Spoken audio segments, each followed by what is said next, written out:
Bismillah ar-Rahman ar-Rahim.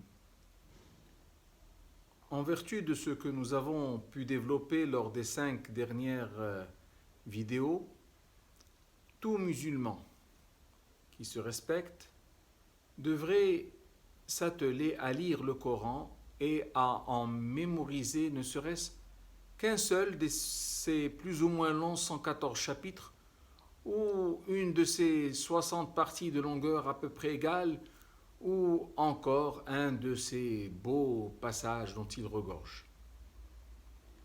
La méditation de ces versets devrait être pour lui un exercice préféré et la mise en œuvre de ces doctrines ne devrait plus le faire hésiter. La transmission des merveilleux messages qu'il comporte devrait de son côté constituer pour lui, pour le fidèle, le plus important de ses hobbies. Ensuite, il y a une question qui va se poser.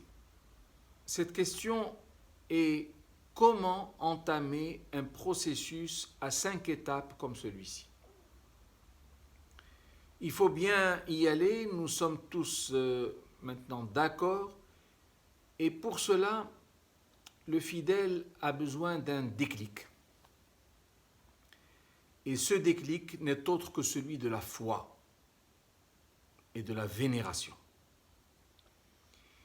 Il faut que le fidèle puisse croire intimement que le Coran est la parole d'Allah, révélée à Sayyidina Muhammad sallallahu alayhi wa sallam par l'intermédiaire de l'ange Gabriel.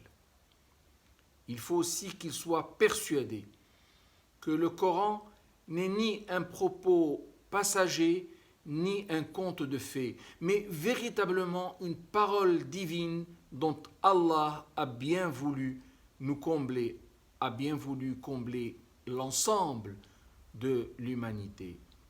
Conformément au paragraphe du chapitre des poètes qui dit « Wa innahu latanzilu rabbil alamin nazala bihi ar-ruhul amin ala qalbika litakuna min al-munzirin bilisanin arabiyyin mubin » Ce qui signifie, certes, il est une révélation émanant du Maître des mondes que l'Esprit fidèle a déposé en ton cœur pour que tu sois du nombre des avertisseurs en une langue arabe très claire.